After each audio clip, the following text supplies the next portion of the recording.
Vamos abrir a Bíblia no Evangelho de João. Continuamos nossa série em João. Demos uma interrompida na semana passada. Fiquei morrendo de inveja de vocês. Não vi meus filhos cantar, né? Vocês viram aí a exibição na Páscoa das crianças, a cantatinha, coisa linda, né? Eu vi depois o vídeo, eu falei, cara, eu fiquei vibrando. Parabéns, Danúbia. Ah, Danúbia, dá a mão assim, Danúbia, o pessoal te vê. A Danúbia é aquela moça ali, ó. Veio da Assembleia de Deus, a Assembleia de Deus preparou ela a vida inteira para ser uma bênção aqui. Aí ela veio ser uma bênção aqui, ela que ensaiou as crianças, que preparou tudo, que planejou as músicas e tal. Muito obrigado pelo seu serviço. Nós somos gratos a Deus porque eu sei que muitas pessoas foram tocadas pelo seu trabalho aqui. E eu te agradeço e agradeço a Deus pela sua vida. Bom, vamos lá. Evangelho de João, capítulo 16. Foi onde a gente parou. A gente tinha parado, na verdade, no final do capítulo 15, né? E a gente vai entrar no capítulo 16 aí do Evangelho de João. No capítulo 15, a gente havia parado na fala de Jesus aos discípulos quanto àquilo que eles enfrentariam nesse mundo. Então a gente falou justamente, Jesus, é a última fala de Jesus antes da cruz, aquela caminhada, bem provavelmente essa conversa aconteceu no caminho entre o cenáculo e o Getsêmani. Lembra, Jesus está passando ali, ele aponta a porta dourada, fala sobre a videira verdadeira, sobre os ramos e a necessidade do cristão dar frutos. E aí então ele alerta os discípulos e dizendo, olha, quando vocês começarem a praticar o evangelho de verdade, a vida de vocês não vai ser fácil. O mundo vai cair de pau em cima de vocês, moralmente, eticamente e até fisicamente. Vocês serão perseguidos. Se vocês tiverem as mesmas atitudes que eu tive, não vai ser fácil a vida de vocês aqui não. E aí Jesus está encaminhando-se para o final dessa conversa, mas ele ainda está preocupado em preparar, deixar os discípulos prontos para enfrentar a vida cristã, que não é fácil, ok? E aqui ele vai falar daquilo que é fundamental. Ninguém consegue ser cristão sem o que ele vai falar aqui. Ninguém consegue obedecer a Deus sem o que ele vai falar aqui. Ninguém consegue suportar viver a vida cristã de maneira ética, de maneira correta nesse mundo, sem o que Jesus vai dizer nesse texto de hoje. Interessante que existem 4 temas que Jesus está repetindo desde lá do capítulo 12. Existem 4 ideias. E Jesus repete várias vezes a mesma ideia, desde o capítulo 12. E a cada vez que ele repete essa ideia, ele volta com uma informação nova. São 4 ideias. Primeiro, ele está dizendo para os discípulos constantemente, eu estou vazando. Já deu, vou morrer na cruz, vou ressuscitar e depois eu vou embora. Chegou o meu tempo, é hora de eu voltar ao Pai.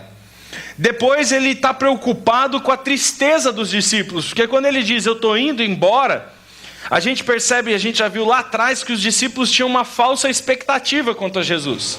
Os discípulos eles esperavam que Jesus fosse subir no trono, governar sobre a nação de Israel, virar o rei, e que eles seriam tipo assistentes do rei.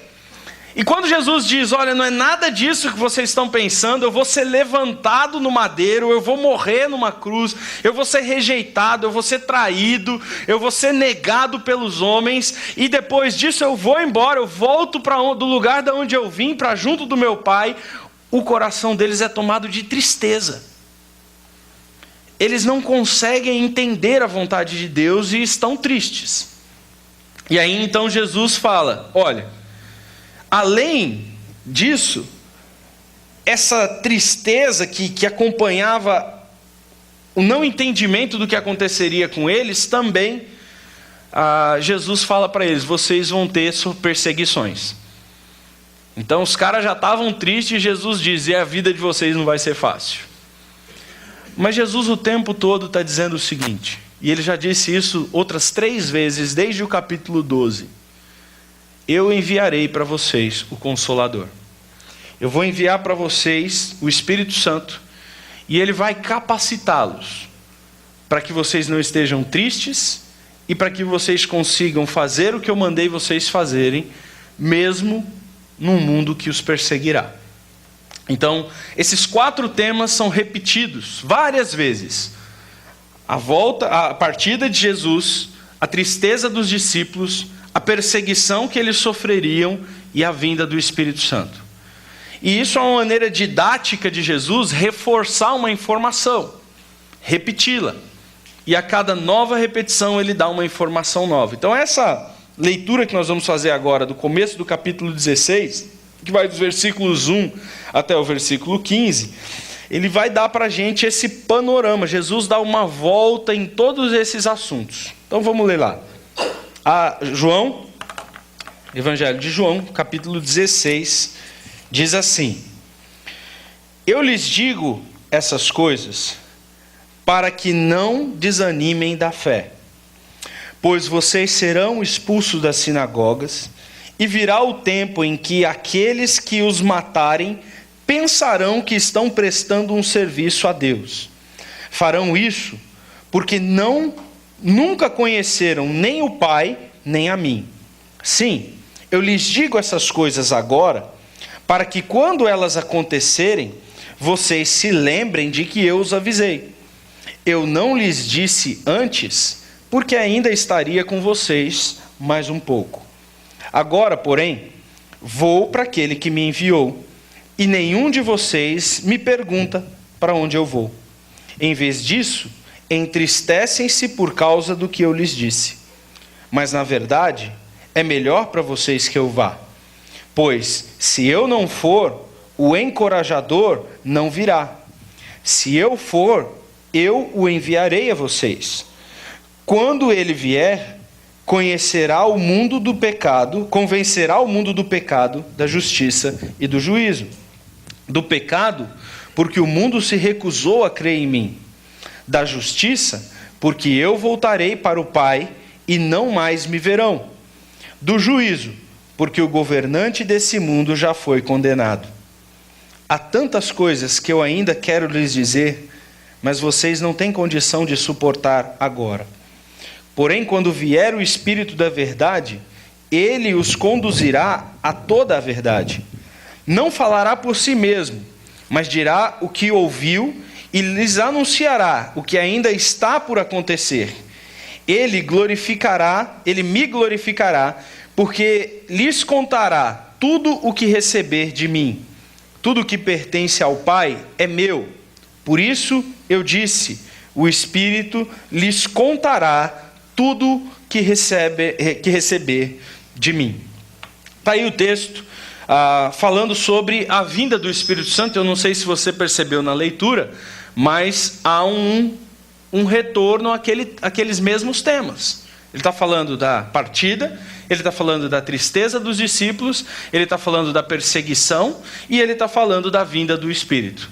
Então esses temas estão sendo repetidos várias vezes, desde o capítulo 12 de João, nós estamos voltando em torno desses assuntos. E obviamente que se Jesus repete alguma coisa, isso é muito importante.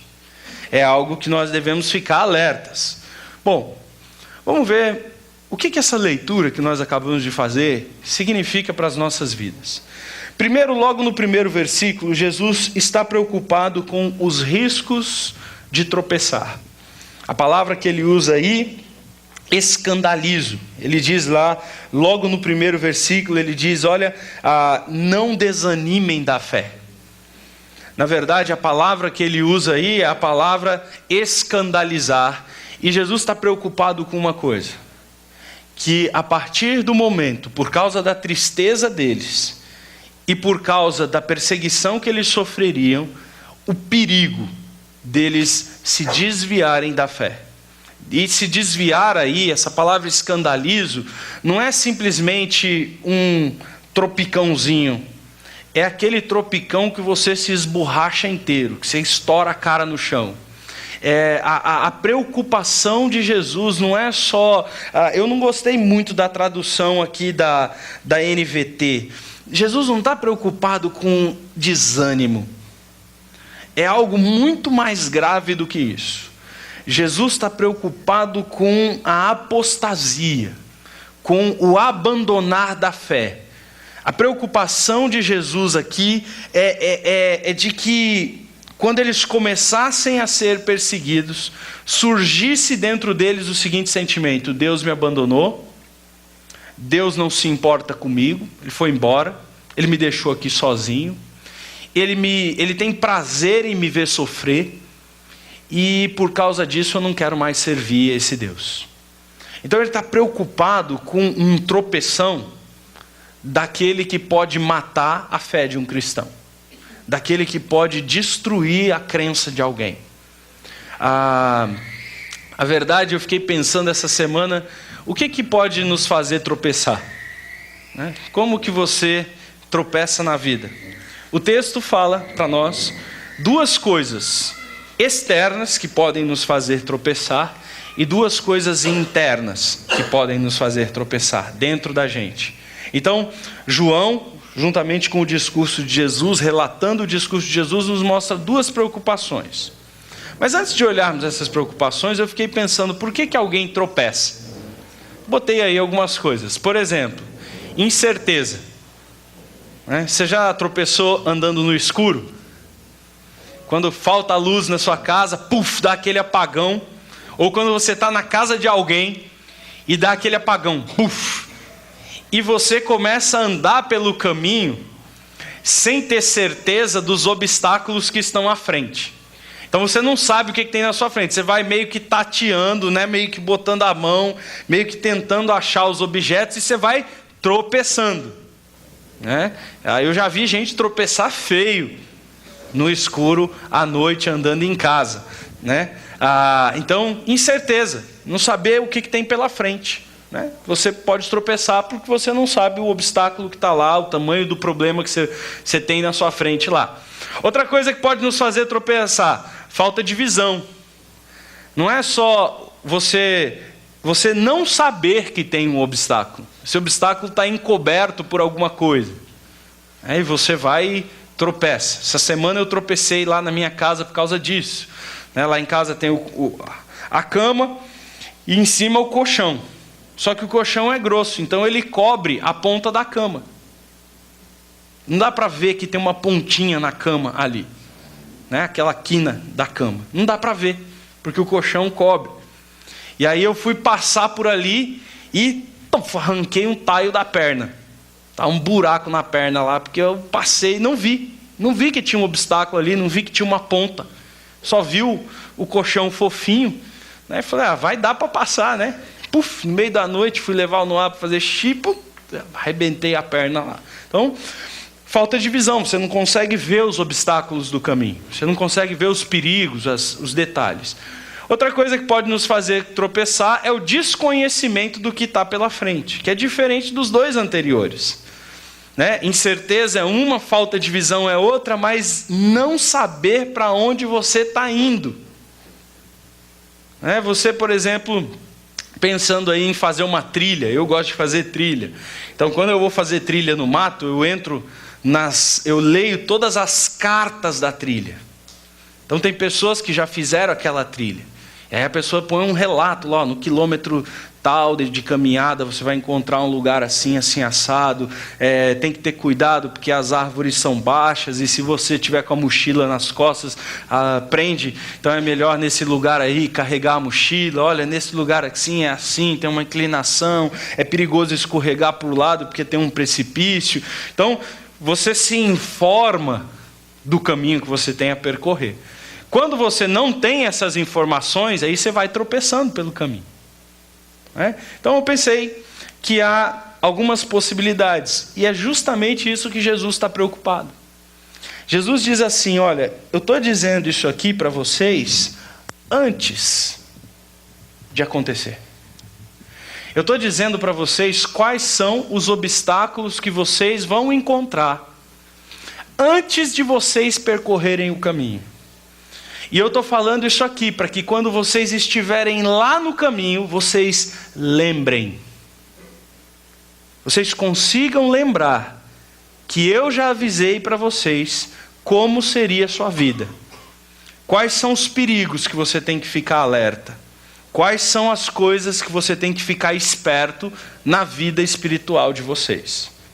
Primeira coisa, Jesus fala dos obstáculos internos, dos obstáculos externos, daqueles obstáculos de fora, né? Ele diz assim, olha, o versículo 2, ele diz, pois vocês serão expulsos da sinagoga. Jesus diz o seguinte, que quando nós seguirmos a Jesus, aquilo que toda a religião mundial vai ser um obstáculo grave para nós. Eles vão nos odiar. E Jesus está falando isso para judeus. Agora, quando Jesus está falando assim, vocês vão ser expulsos da sinagoga, excomungados da sinagoga, a gente tem que pensar que não é só uma excomungãozinha, que nem tipo assim, vou parar de ir na igreja. Não. A sinagoga era o lugar onde todo judeu ia. Era na sinagoga que se faziam os negócios. Era na sinagoga que aconteciam os julgamentos civis. Então, se você tinha um problema com o vizinho, se alguém tinha te roubado, se você tinha contratado alguém e ele não tinha completado o serviço, quer dizer, a sinagoga era o judiciário. A sinagoga também era onde aconteciam todas as relações sociais de negócio. Então, como todo mundo ia para a sinagoga e eles se encontravam na sinagoga, a sinagoga era o lugar onde o cara ia falar assim, olha, eu estou lá na minha casa lá com 2 baldes de leite que eu não vou usar, eu estou precisando de milho, você não pode me dar um pouco do teu milho que sobrou, eu te dou o leite em troca. Então, a sinagoga era o centro comercial, era o centro civil e também o centro religioso, era o lugar onde um judeu ia, onde tinha o rolo da palavra de Deus, porque você tem que lembrar que naquela época dos tempos de Jesus, ninguém tinha Bíblia em casa. Ninguém tinha o livro da Bíblia em casa, só as pessoas muito ricas, reis, governadores. Mas o homem comum, como nós, eles tinham que ir na sinagoga para ler a Bíblia. Então, quando ele está dizendo assim, vocês serão expulsos da sinagoga, essa palavra é muito forte. Jesus está dizendo o seguinte, vocês vão ter problemas para ler a Bíblia, vocês não vão ter acesso à palavra de Deus. Vocês vão ter problemas sociais, a família de vocês, os amigos de vocês vão virar a cara para vocês, ninguém mais vai querer conversar com você, ninguém mais vai querer fazer negócios com você. Quando você precisar de justiça, que você for injustiçado, roubado, e que você precisar de um julgamento, o juiz não vai querer fazer o seu julgamento. Você vai ser expulso daquela comunidade cristã, na comunidade judia, né, judaica, que era onde o centro de toda a vida social. Então Jesus está dizendo para eles, olha, vocês vão ser expulsos e vocês vão perder direitos, benefícios, privilégios, amizades, família, vocês vão perder tudo. E Jesus está dizendo isso para eles antes de que isso aconteça. Para que quando eles estiverem lá no meio do problema, quando eles começarem a ser expulsos das sinagogas, e eles começarem inclusive em muitos processos de expulsão da sinagoga, isso podia chegar à morte. Quando você lê lá o livro de Atos começa com a execução de Estevão. Por que Estevão foi morto, apedrejado? Porque ele foi expulso da sinagoga. Na verdade, o próprio Jesus diz aí na sequência dos versículos, eles vão querer matar vocês. E eles vão achar que matar vocês é um culto a Deus. Então não era uma coisinha simples assim, você é expulso da sinagoga, está de boa para mim, só não vou poder ir mais naquele prédio religioso. Não. O que Jesus está dizendo é justamente o que ele tinha dito no final do capítulo 15, quando ele diz, o mundo vai os odiar. E não é só o mundo, quer dizer, aquelas pessoas que não conhecem a Deus. Aquelas pessoas religiosas que acham que conhecem a Deus, ela vai odiar vocês. Ela vai querer matar vocês. Queridos, isso acontece nos nossos dias. Não é? Você tem pessoas que dizem que amam a Deus, que matam cristãos. Nós temos, por exemplo, cristãos sendo mortos lá na Arábia Saudita, pelo Estado Islâmico, e por outros juízes e tantos outros mais lá, que estão matando cristãos. Por quê? Porque eles acham que estão servindo a Deus. Nós temos cristãos sendo queimados vivos por católicos no México. Existem cristãos que estão sendo mortos. Enquanto nós estamos aqui, tudo tranquilinho para nós, existem irmãos nossos que lá no México estão sendo mortos. Igrejas incendiadas, pessoas queimadas vivas, aqui. Por católicos. Por pessoas que dizem servir a Deus. Então Jesus está dizendo, vocês vão passar por isso. As próprias pessoas que pensam servir a Deus vão matar vocês. Vão perseguir vocês. Vão expulsar vocês do convívio, das relações, e vocês serão perseguidos. Então Jesus está alertando os seus discípulos, olha, quando isso acontecer, não ache que é porque eu abandonei vocês. Não ache que é porque eu não amo vocês. Mas é porque eu quero que vocês vivam como eu. E se vocês viverem como eu, se vocês são meus discípulos, meus seguidores, obviamente vocês passarão pelas mesmas coisas que eu passei. E Jesus está à beira de ser executado na cruz do Calvário. Então ele alerta os discípulos dizendo isso. Outro perigo externo que ele coloca é o perigo da destruição, da morte, né? Os cristãos poderiam ser mortos a qualquer momento, poderiam ser presos, poderiam ser perseguidos. E de fato, queridos, eu acho que no âmbito brasileiro, nós já estamos vivendo em alguns lugares uma perseguição muito velada. Eu estava lá no Recife agora e o grupo que eu participei lá, a maioria era de nível universitário, molecada de 17, 18, 19 anos. Grande parte deles estudavam, faculdade. E eles vieram falar, todos eles falavam para mim, Creuze, você não sabe como é dentro de uma faculdade. Porque lá no Nordeste, aqui em São Paulo, isso tem uma força também, talvez ainda mais maligna, mas lá no Nordeste, o que o PT fez lá? O PT enfiou um monte de gente deles nas universidades federais, formou essa molecada na filosofia marxista de esquerda, petista, e espalhou essa molecada nas universidades menores do interior. E o que eles estão fazendo nas universidades menores do interior do Nordeste, de Pernambuco, João Pessoa, Ceará, Paraíba, é doutrinar a molecada para a esquerda política. O que está acontecendo aqui nas universidades estaduais, o que acontece na USP, o que acontece na Unesp. Então esses professores, eles vão para a sala de aula não para preparar o jovem para a vida acadêmica profissional. Eles vão fazer uma lavagem cerebral na cabeça da molecada para que eles sejam socialistas, marxistas, de esquerda e votem no PT.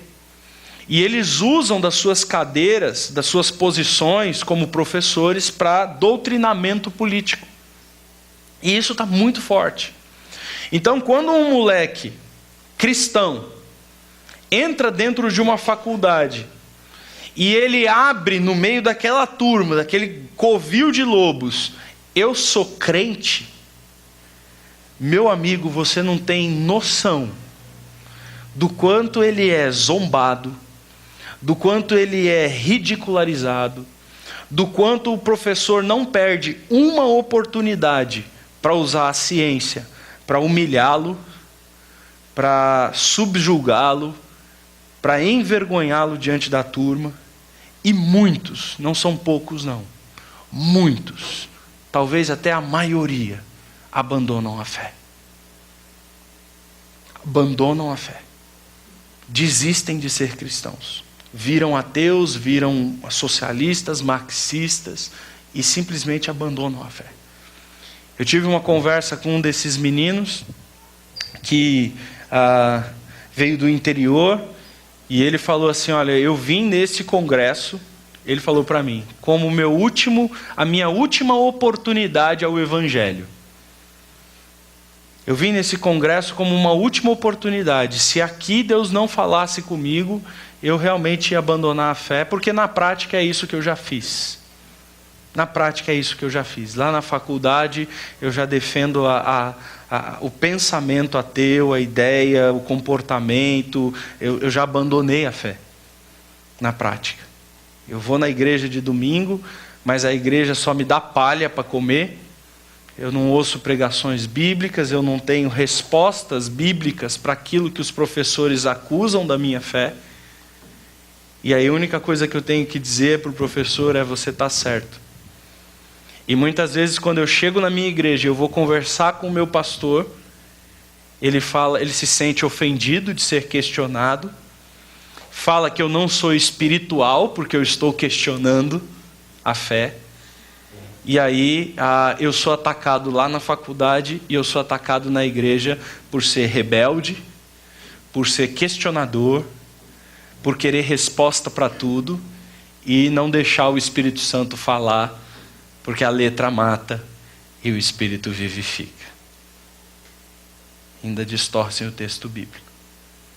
E nós estamos perdendo centenas de moleques, centenas de milhares de adolescentes e jovens das nossas igrejas para o ateísmo, para o tropeço na fé, por esse ataque externo ao cristianismo que acontece em todo o centro universitário.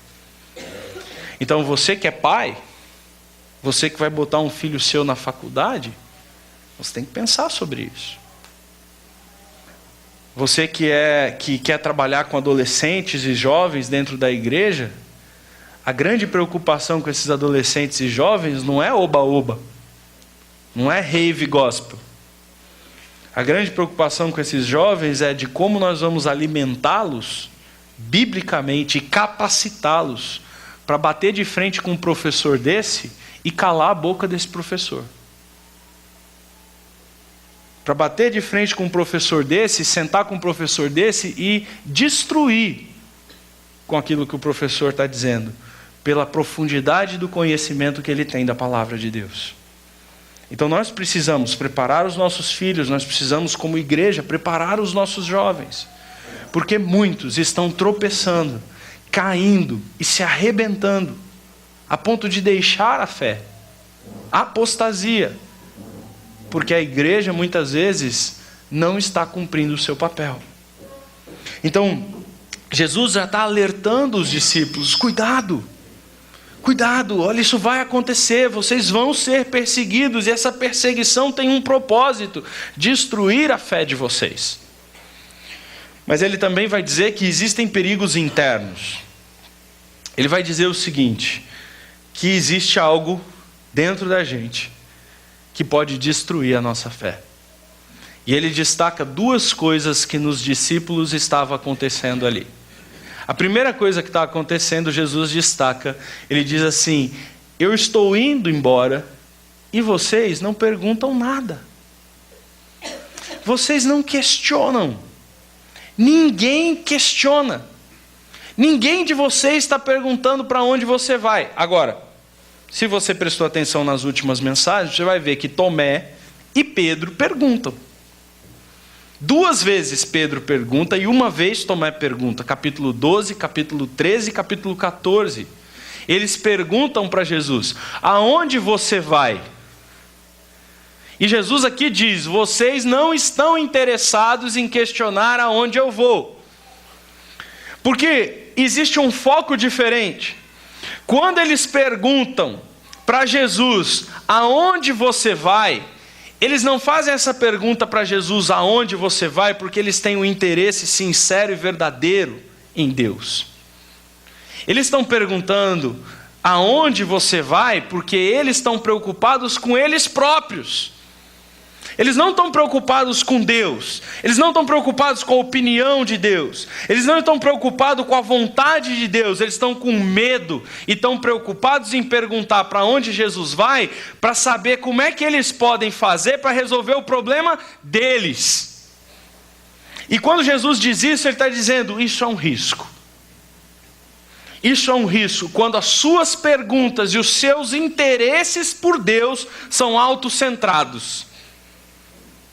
E aí Jesus está dizendo, vocês não estão nem aí para a vontade de Deus. Vocês só procuram a Deus e vocês só perguntam coisas quando é para resolver o problema de vocês. E queridos, como isso tem sido um tropeço na igreja cristã contemporânea. Como eu vejo pessoas que só procuram a Deus, que só questionam a Deus, que só se interessam pelas coisas de Deus quando é para resolver um problema dela. Quando ela passa por um problema, quando ela quer resolver a existência, o problema existencial dela, aí procura Deus. Aí começa a se interessar pela vontade de Deus. Basta ficar desempregado. A gente vê isso aqui na escola dominical. A gente vê isso aqui nos cultos de quarta-feira, no grupo pequeno. O cara não vai em grupo pequeno, não tem interesse, não tem vontade. Culto de quarta-feira aqui na igreja, já fiquei 2 anos pregando aqui para 2 pessoas. Escola dominical, quando tem muito assim, que você fala assim, putz, encheu, a escola dominical está lotada, deve 30, 40. 30, 40, numa igreja de 100. Não tem interesse. Não tem interesse da palavra de Deus. Não tem interesse de ler um livro cristão. Não ora, não lê a Bíblia, não busca. Agora, fica desempregado, dá-lhe vir em culto, dá-lhe vir em grupo pequeno, dá-lhe vir não sei o quê. Ah, está com câncer, vai morrer daqui a um mês. Aí dá-lhe o cara orar, dá-lhe ler a Bíblia, dá-lhe, cadê Deus, não sei o quê. E Jesus está dizendo, essa indiferença de vocês para as coisas de Deus, quando o bicho começar a pegar, quando a perseguição começar a acontecer, quando vocês começarem a ser expulsos das sinagogas, quando vocês começarem a ser apedrejados, presos, mortos, quando a coisa estiver lá no olho do furacão, essa indiferença de vocês vai matar a fé de vocês. Essa falta de interesse vai deixar vocês sem as respostas que vocês precisam para enfrentar os problemas existenciais da vida. E Jesus está dizendo, eu estou dizendo isso aqui para vocês antes. Vocês estão desinteressados. E esse desinteresse, essa fraqueza espiritual, essa falta de vontade pelas coisas de Deus, vai ser um tropeço. Vai ser um tropeço que pode te derrubar definitivamente, em termos da sua fé. Jesus também alerta, dizendo para eles, vocês estão tomados de medo. Na verdade, o que Jesus diz para eles é o seguinte, o que eu estou dizendo para vocês era para vocês estarem saltando de alegria, era para vocês estarem dando glória a Deus, porque os planos de Deus estão se realizando, o pecado vai ser pago o preço na cruz, vocês vão ser libertos do pecado, eu vou ressuscitar, eu vou vencer a morte, eu vou dar para vocês a presença do Espírito Santo que vai completar toda a obra que eu vim fazer. Vocês deviam estar saltando, rejubilando. Mas porque vocês são desinteressados em Deus, nem os planos de Deus, quando eles são revelados para vocês, vocês conseguem entender. Vocês ouvem o plano de Deus, e isso gera em vocês desânimo, tristeza, porque vocês não conseguem ver a vontade de Deus. E é interessante porque no texto anterior, quando Jesus diz daqueles homens que matariam eles e pensariam que estariam prestando culto, Jesus disse que aqueles homens estarão extremamente motivados para matá-los, achando que estão servindo a Deus, e eles, tendo a revelação viva da vontade de Deus, não têm motivação para servir a Deus. E aí então, Jesus traz esse alerta aos olhos dos discípulos, está falando, olha, cuidado com essas 4 pedras. Cuidado que se você deixar essas pedras, se você não souber que essas pedras estão no caminho, na sua caminhada cristã, você vai tropeçar e você vai arrebentar a sua cara.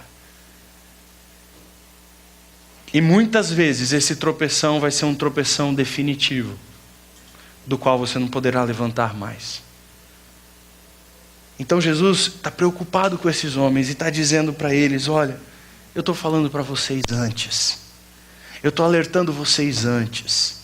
Abram os olhos de vocês. Essas coisas acontecerão. É interessante que as afirmações de Jesus, os tempos verbais aqui, são todos no futuro concreto. Vai acontecer. E se vocês não estiverem alertas para isso, vocês vão cair. Vocês vão tropeçar. Bom, é interessante, né, o contraste entre o culto da ignorância. E Jesus diz, olha, aqueles caras vão prestar achando que estão prestando um culto a Deus, na verdade eles vão matar vocês porque eles não conhecem a Deus nem conhecem a mim. E como é que eu faço para servir a Deus do jeito certo e não no culto da ignorância? Jesus diz, preste atenção ao que eu estou antecipando para vocês. E fiquem sabendo que eu estarei com vocês todo o tempo. Que eu enviarei o Espírito Santo e essa presença do Espírito Santo será também a minha em vós. Então Jesus está dizendo para os discípulos, alguns prestarão um culto estúpido, um culto idiota. Vão matar pensando que estão matando em nome de Deus. E Jesus diz, esses caras eles não têm a menor noção de quem é Deus e de quem eu sou. Mas vocês não, vocês foram alertados. Eu estou dizendo, eu estou antecipando, antes de acontecer. Abre o teu olho, olha para a vida. E esteja preparado para essas coisas. Porque lá eu estarei com vocês. É interessante que Jesus nunca vai nos livrar dos nossos problemas, queridos. É interessante na fala de Jesus aqui, ele não diz assim, eu vou livrar vocês dessas pedras de tropeço. Eu não vou livrar vocês da excomunhão. Eu não vou livrar vocês da perseguição e até da morte. Centenas de milhares de cristãos morreram, de fato. E morrem até os dias de hoje. E Deus não os livra. Mas Deus os prepara para enfrentar isso de uma maneira que eles glorifiquem a Deus. E não envergonhem o nome de Deus.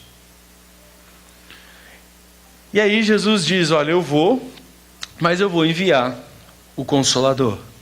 O Consolador, ele vem e ele estará convosco. A presença do Espírito Santo é uma presença tão poderosa que ela nos deixa completamente seguros de não precisar de Jesus. Algumas pessoas falam assim, mas se Jesus estivesse aqui seria mais fácil. Se ele estivesse presente aqui, em carne e osso, aí eu obedeceria. Mentira. É mentira. É mentira dupla. Mentira porque quando Jesus esteve presente aqui, os apóstolos que andaram com ele durante 3 anos estavam com medo, não entendiam a vontade de Deus e queriam desistir. E é mentira porque o próprio Jesus está dizendo aqui, eu vou enviar o Espírito Santo, e a presença do Espírito Santo será uma presença suficiente. Vocês não vão precisar de mim, porque vocês têm o Espírito Santo. Falando sobre isso, o texto do Carson, bem interessante, diz assim, a avaliação de Jesus do que é bom para seus discípulos, e de fato, para nosso bem, deve amenizar sentimentos do tipo, quem dera eu tivesse na Galileia quando Jesus esteve lá. O mesmo Jesus insiste que é melhor estar vivo hoje, agora, após a vinda do Espírito, antes do irrompimento do triunfante reino da salvação de Deus, antes da inauguração da nova aliança, milhões de pessoas ignoravam as declarações do verdadeiro Deus. O Pentecoste transformou essas limitações e milhões de pessoas foram trazidas a uma feliz submissão ao Senhor Jesus Cristo e a uma crescente obediência pelo poder do Espírito Santo que Ele concedeu. Então o Carson está dizendo para a gente, é melhor agora. Não era melhor lá. Agora é melhor. Agora é o momento que nós temos o Espírito em nós. E o Espírito nos dá poder para que nós façamos o que Deus quer que nós devemos fazer. Então, Ele vai dizer para a gente o seguinte, eu darei o Espírito para vós. Vocês terão o Espírito para vós, mas não é essa presença no Espírito como eu vi na internet hoje. Hoje eu vi o japa lá da Dunamis, lá da igreja Dunamis, né? Lá em São Paulo, uma igrejona grandona que tem lá em São Paulo. Tem um japonês lá, esqueci o nome dele agora. É um nome japonês. Estou tentando lembrar aqui, mas não estou conseguindo. Mas ele estava falando que nós temos que nos apoderar do Espírito Santo. E com esse empoderamento do Espírito Santo, nós vamos usar esse empoderamento para abrir as portas para a nossa vida. Então eu vou usar o Espírito Santo para o meu próprio benefício. Para eu ficar rico, para eu decretar, tomar posse, determinar, pegar o que é meu, né? Restituir, me dar de volta o que é meu, para eu pisar a planta dos pés lá onde eu quero por minha possessão, e eu vou usar o poder do Espírito Santo para eu me dar bem na vida. Não é essa a perspectiva de Jesus. Quando Jesus diz, eu darei o Espírito Santo para vós, ele usa uma palavra que acompanha isso aí. Essa palavra aqui, ó, sinfero, que significa para que vocês sejam produtivos e úteis para Deus. A presença do Espírito Santo em nós tem um objetivo, que não é nos beneficiar, mas é beneficiar o mundo, é anunciar o Evangelho. O próprio Senhor Jesus disse, recebereis poder, quando descer sobre vós o Espírito Santo, e ele diz o motivo disso acontecer, e sereis minhas testemunhas, em Jerusalém, Judeia, Samaria, confins da terra. Então o poder do Espírito Santo não é um poder que vem para me beneficiar, mas é um poder que vem para que eu cumpra a vontade do meu Deus, para que eu obedeça a Deus, para que eu leve o Evangelho em todos os lugares aonde eu for. A grande questão é, você recebeu o Espírito Santo, e a Bíblia diz que todo aquele que crer é batizado com o Espírito Santo, recebe a presença do Espírito Santo. E a grande questão é, você tem utilizado esse poder que está à sua disposição? Tem uma coisa que eu odeio dirigir em estrada pequena. Sabe quando você vai naquelas estradinhas de serra, que só tem duas pistas, uma que vai e uma que vem, sem acostamento? Aí você vem com o seu carro para subir a serra, e na sua frente tem um cara com um carro 4.0 turbo, andando a 40 km por hora. E a pista é 80. E aquele cara vai empatando o seu caminho, não sai da frente. Você já pegou situações como essa? Você fica em paz, não? Você fica assim, não, que maravilha, vou aproveitar que ele está a 40, vou também olhar a vista, vou ficar de boa. É assim, não? Não, né? A gente fica louco. Eu fico louco. Eu olho para o cara e falo assim, meu Deus, por que o senhor deu um carro 4.0 para essa anta? Ele não usa nem 0.1 do carro. O cara às vezes está numa estrada que é a 120 e ele está em segunda marcha gritando. Aaah! E você no mille, né, querendo fazer o bagulho render, né, mas o cara está ali empatando o seu caminho, não deixa você passar, astravanca o progresso da nação e você fica ali naquele, ai meu Deus, deixa eu tentar passar, e você fica tentando, aí só que o seu carro não é 4.0, é 1.0. Aí quando você tem a oportunidade de passar, você acelera, aí ele olha para o lado e faz assim, e você fica, né? Aí você fala, bom, agora ele vai andar, aí ele diminui de novo, é só para você não passar. Não dá raiva? Pois é. Você tem um motor 4.0 para evangelizar o mundo. Só que às vezes você não está usando.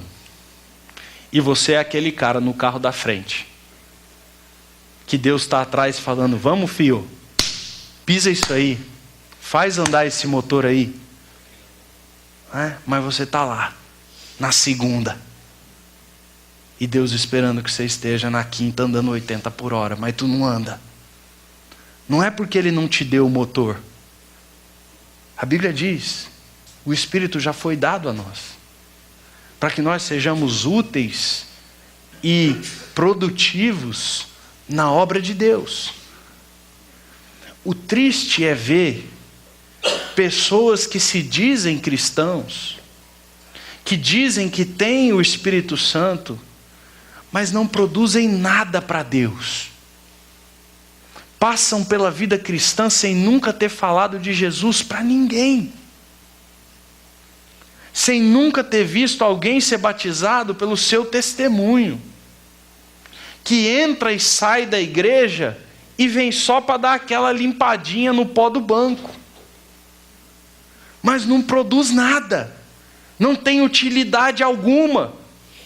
E às vezes eu, como pastor, eu fico olhando e falando assim: oh Deus, por que o Senhor deu o Espírito Santo para esse negócio, velho? O cara tem o Espírito Santo, ele tem o poder de Deus, a disposição dele, para ele usar totalmente para a glória de Deus. Mas não usa. Aí eu saio na rua e vejo o cara que não tem o Espírito Santo todo sábado batendo de porta em porta, de campainha em campainha para falar do Evangelho. Aí eu vejo o cara que não tem o Espírito Santo, que não tem o poder de Deus, entrar dentro de um ônibus com uma bomba amarrada no corpo e se explodir. Porque ele está mais disposto e disponível a ser útil para o Deus falso que ele segue, do que nós estamos disponíveis e a ser úteis para o Deus verdadeiro que nos deu todo o poder para ser usado para a glória dele. E aí então Jesus diz para aqueles discípulos: olha, quando o Espírito Santo vier, ele é eficaz, ele convence o mundo. Quando nós temos o poder do Espírito Santo de Deus, a Bíblia não diz assim que nós vamos tentar convencer, que nós vamos chegar e vamos ter só tentativas de rejeição, não. A ação do Espírito Santo, ela é eficaz. O mundo, quando ouve a voz do Espírito Santo, ficará plenamente convencido do pecado, de que somos pecadores, de que o mundo é pecador. Então isso é função do cristão. É função do cristão sair na sociedade e apontar o dedo e dizer: isso é pecado, isso está errado, não é assim que Deus quer, isso aí é errado, isso aí não vem de Deus. Porque o Espírito Santo em nós é a ação de Deus no mundo. Para vós darei o meu Espírito, para que vocês sejam produtivos. De que maneira? Indo para o mundo, empoderados da força que nós temos no Espírito Santo, não da nossa capacidade de convencimento, mas para dizer do mundo: vocês estão errados. Mas ele diz que isso procede de uma vida que usufrui da justiça de Deus. De uma vida que recebe a justificação, a condição de sermos limpos dos nossos pecados. E aí nós podemos entender e dizer para o mundo: se vocês não se arrependerem dos seus pecados e não vierem para a justiça de Deus, vocês serão condenados. Há um juízo. Há um juízo. E o que Jesus está dizendo é que essa é a função de cada um de vocês que estão aqui, que dizem crer no Senhor Jesus Cristo, que tem o poder do Espírito Santo em vocês. Nós temos que, usados pelo Espírito, ir ao mundo apontando o pecado, apontando a solução para ele e apontando o juízo final que todos nós receberemos. Para acrescentar a isso, Jesus diz o seguinte: o pecado vocês devem apontar, não simplesmente porque vocês querem condenar as pessoas, mas por causa da fé. Porque não haverá fé se não houver o que antes? Arrependimento. Então a gente precisa apontar o pecado, para que o pecado gere culpa, vergonha, e aí a gente aponte Cristo. Então vocês vão apontar o pecado, porque apontando o pecado você vai gerar dentro da pessoa uma necessidade. Ela vai se sentir culpada. Ela vai se sentir envergonhada do que ela faz. E aí você vai poder dizer assim: olha, mas não fique assim. Creia em Jesus Cristo. Pegue a sua culpa, pegue a sua vergonha e lance pela fé na cruz do Calvário. E o seu pecado será perdoado. E ele diz: vocês vão apontar a justiça de Deus, porque vocês foram lavados não pelas suas obras. Porque o que está na cabeça quando ele fala de justiça é aquilo que Isaías fala no seu livro: os seres humanos agindo na terra com a sua própria religião, achando que por meio de fazer boas obras serão salvos. A justiça de Deus ao homem não vem por obras, para que ninguém se glorie. Nenhum de nós aqui pode dizer: eu vou entrar no céu porque eu sou bonzinho. Você vai conversar com as pessoas e você vai falar para elas sobre o Evangelho, e elas falam assim: não, mas eu sou uma pessoa boa, eu tenho um bom casamento, eu cuido dos meus filhos, eu não roubo, eu não mato. E aí eu vou falar para essa pessoa: olha, cara, eu quero dizer para você que eu sinto muito, mas essas suas obras justas fedem na presença de Deus. Elas não podem te oferecer salvação. Lá no inferno vai estar cheio de gente boazinha, que pagava os seus impostos, que era pai da sua família, que tinha o seu marido e a sua mulher, e que criava os seus bens, os seus filhos, e não fazia mal para ninguém. O inferno vai estar cheio dessa gente. Porque essas obras justas do homem, Isaías diz o seguinte: as obras de justiça de vocês, quando vocês fazem uma coisa que vocês falam assim: acertei, fiz a melhor coisa que eu podia fazer nessa hora, elas aparecem na presença de Deus como trapos de imundície. As irmãs mais antigas sabem o que é o trapo da imundície. O trapo da imundície que Isaías diz lá era o paninho que a mulher usava antigamente, que não existia modes, absorvente íntimo. Então as mulheres tinham uma toalhinha que elas dobravam, e no seu período menstrual elas usavam essa toalhinha para não sujar suas roupas. O Isaías diz que as nossas obras de justiça chegam, Deus olha para as nossas obras de justiça, e o que Deus vê é como se fosse um mods usado. Quando o ser humano faz uma obra e ele fala assim: essa foi a minha obra de justiça, eu fiz o que é certo, eu fui um bom marido, eu fui um bom pai, eu fui tudo isso, eu fiz o bem, eu paguei meus impostos em dia, dirigi o meu carro dentro da lei, nunca prejudiquei ninguém. Deus olha para essas obras e ele fala assim: isso para mim é podre, é nojento, é repulsivo. O inferno vai estar cheio de pessoas assim, porque só tem uma obra que salve o homem, que é o Jesus Cristo.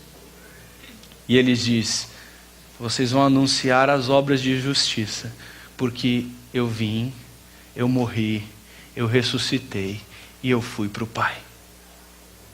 A obra de justiça que salva é a minha obra, de ir ao Pai, de ter vencido a morte. E só vocês irão para o Pai por meio da minha obra, não por meio das vossas obras. E nós somos chamados a dizer isso ao mundo. E Jesus diz mais. Ele diz: olha, e vocês vão anunciar o juízo, porque Satanás já foi derrotado. O diabo morreu, a obra dele morreu, ele foi vencida na cruz. O pecado não tem mais poder sobre nós. Nós vencemos a morte em Cristo Jesus. Já não há mais condenação para aqueles que estão em Cristo Jesus. A escritura de dívida foi rasgada. Vencemos o diabo em Cristo Jesus. E aí Jesus está dizendo: saiam ao mundo, apontem o pecado, mas a solução, a fé. Apontem que as suas obras de justiça não podem salvar, mas que a obra de Cristo pode. Apontem que vocês estão condenados ao inferno, junto com Satanás e os demônios, mas que Satanás também foi derrotado. Jesus Cristo ressuscitou. Ele venceu a morte, o diabo e todas as suas influências nesse mundo. Nós somos livres de qualquer escravidão que antes estava sobre nós. Anunciem o Evangelho, porque a salvação que Cristo oferece é eficaz. E aí, Jesus termina esse texto de uma maneira muito interessante. Ele diz no final assim: olha, o Pai me enviou. Eu vim. Certo? O capítulo inteiro ele está dizendo o seguinte: eu vou enviar para vocês o Espírito Santo. Aí ele vai dizer, capítulo 13 e 14: quando eu falava, Jesus, eu falo as palavras do meu Pai. Eu não falo as minhas próprias palavras. As palavras que eu falo são as palavras que o Pai me deu. E tudo o que eu fiz, por falar e agir conforme a palavra do meu Pai, glorifica o Pai. Certo? Aí Jesus está dizendo, os últimos dois versículos 15, versículo 14, 15 e 16, ele vai dizer o seguinte: eu estou enviando para vós o Espírito Santo. E o Espírito Santo não fala as suas próprias palavras. Ele fala tudo aquilo que vem de mim. E aí ele diz, e ele me glorificará. E ele está mostrando que aquilo que havia entre ele e o Pai, e o que há entre ele e o Espírito é semelhante. Eles são Deus. Um só Deus, que se manifesta em Pai, Filho e Espírito Santo. Mas a coisa é muito mais poderosa, queridos. Porque ele diz assim, o meu Espírito revelará o que vocês agora, os discípulos naquele momento, não teriam condição de entender. Lá na frente o meu Espírito revelará a vocês, usando vocês mesmos. E aí o Espírito Santo age nesses homens com qual Jesus estava falando. E esses homens produzem uma palavra, uma fala de Deus, por meio de um livro, que é a Bíblia. E aí ele diz o seguinte, do mesmo jeito que eu falei as palavras do Pai, o Espírito falou as minhas palavras, e o Espírito agora fala a vocês as minhas palavras. E aí o que ele espera? Que nós, como ele e o Espírito, glorifiquem a Deus que está no céu. Nós recebemos as palavras do Espírito de Deus. Temos elas escritas na nossa mão. Nós não temos dúvida do que virá no futuro. O Espírito Santo veio, revelou as palavras inspiradas por Deus. E quando eu leio esse livro, eu não estou lendo as palavras de Paulo. Do mesmo jeito que quando Jesus falava, não falava as suas próprias palavras, ele falava as palavras do Pai. Do mesmo jeito que quando o Espírito Santo fala, ele não fala as suas próprias palavras, ele fala a palavra de Cristo. E do mesmo jeito, quando Paulo, Pedro, Tiago, Timóteo, João, Moisés escreveram esse livro, eles não falaram das suas próprias palavras, mas eles falavam da palavra do Espírito de Deus. O que eu tenho na minha mão não é a opinião de João, não é a opinião de Pedro, não é a opinião de Paulo, é a opinião do próprio Deus. E essa palavra, do mesmo jeito que as palavras do Pai foram dadas ao Filho, para que o Filho glorificasse ao Pai, e que as palavras do Filho foram dadas ao Espírito, para que o Espírito glorificasse ao Filho, as palavras do Espírito foram dadas a nós, seres humanos, para que nós glorificássemos a Deus, para que nós vivêssemos para a glória de Deus. E esse é o ensino de Jesus para aqueles homens. Vocês vão enfrentar um obstáculo enorme pela frente, mas eu capacito vocês com o meu Espírito. O Espírito, ele convence o mundo.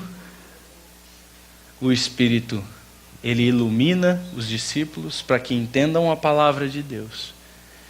E o Espírito, ele glorifica a Jesus por meio da obediência à palavra que ele nos deu. A minha pergunta é simples e é uma só. Os alertas estão dados. Como é que está você nos tropeços aí? As pedras estão no caminho, virão. E Deus não vai tirá-las. Mas ele já nos deu a capacidade de não cairmos. Talvez você esteja com a cara estourada no chão. Talvez você não prestou atenção nas palavras de Jesus. Talvez você caiu de cara, se arrebentou, se estrupiou inteiro. Talvez você já esteja naquele limiar de perder a sua fé. De não sei se eu creio mais em Deus. Mas o mesmo Espírito que desceu sobre aqueles homens continua aqui. A mesma palavra que veio do Espírito de Deus foi pregada para você hoje. E hoje você pode olhar para Deus e dizer: Deus, me arrebentei, não te ouvi, quebrei a cara, me põe de pé de novo, me levanta. Talvez o tombo tenha sido tão feio que você perdeu uma perna, um braço, e talvez você precise dizer para Deus: Deus, olha, me dá uma cadeira de roda também, me dá uma muleta, me ajuda a voltar a ser útil e produtivo na pregação do Evangelho, para que a minha vida glorifique a Deus. Eu estava pensando esses dias, por causa do avião, entrei no avião e toda vez que eu entro no avião eu faço uma oração. A minha oração é assim: Senhor, eu sou teu, os meus filhos são teus, eu sei que se eu morrer o Senhor vai criá-los bem, não dependem de mim. A minha esposa é tua, então se eu morrer o Senhor vai providenciar o que ela precisa para viver bem sem precisar de mim. Eu estou indo para realizar uma obra tua, mas eu sei que se eu morrer aqui, o avião cair, o Senhor vai levantar pessoas que falem até melhor do que eu. Então, Deus, eu vim de ti, pertenço a ti e vou para ti. Não tenho dívida, não tenho nada para trás. Estou pronto. Se o avião cair, eu estou de boa, estou tranquilo. Vou morrer feliz porque eu vou encontrar contigo. E aí eu oro isso e penso que se isso acontecesse, eu queria que tivesse uma frase na minha lápide: glorificou a Deus. Tem alguns que colocam outras frases, mas eu só queria essa frase na minha lápide. O que eu quero levar dessa vida não é a família que eu tenho, os filhos que eu tive, a casa que eu comprei, a igreja que eu pastoreei. Eu quero que no final da minha vida eu possa dizer como Paulo disse: cumpri a carreira que me foi proposta. Glorifiquei ao meu Deus. Guardei a minha fé. Não perdi a minha fé nas pedras do meio do caminho. Que seja essa a sua frase. Que seja essa a frase de todos nós. Vamos orar? Pai, muito obrigado pela tua palavra, que é tão maravilhosa.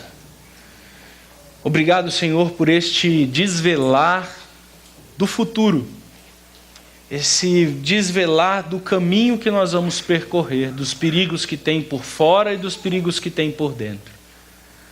Mas o Senhor nos lançou nesse caminho não só com o mapa do caminho, mas também prontos, com toda a bagagem necessária para enfrentar todos os perigos do caminho, inclusive as quedas, quando tropeçarmos. O Senhor conhece cada coração aqui. O Senhor conhece a condição em que cada um deles está e os obstáculos nos quais cada um deles tem o perigo de tropeçar. E o Senhor nos deu a tua palavra agora para que nós possamos entendê-la e ficarmos alerta quanto a esses perigos. Toca, Senhor, com o teu Espírito o coração dos teus servos aqui. E, Senhor, se existem pessoas caídas, levante-as. Se existem pessoas indiferentes, despreocupadas, alertas. Se existem pessoas medrosas, temerosas, covardes, dá coragem, Senhor. Se existem pessoas que estão sendo perseguidas moralmente, eticamente, fisicamente até, fortalece-os, ó Deus, contra estes inimigos. Que eles não deixem, Senhor, a sua fé ser perdida por causa desses inimigos. ainda que isso implique na morte, ainda que isso implique na demissão, ainda que isso implique em não passar de ano no semestre da faculdade, que ele possa se manter fiel, de pé diante do Senhor, ainda que às vezes estarmos de pé diante do Senhor, parece que estamos caídos aos olhos dos homens. Nos mantém, Senhor, de pé na Tua presença, andando o Teu caminho, e principalmente, acima de tudo, sendo úteis e prósperos naquilo que o Senhor determinou para nós, produzindo vidas salvas, pregação do Evangelho ao mundo. É o que eu peço e oro, em nome do Senhor Jesus. Amém?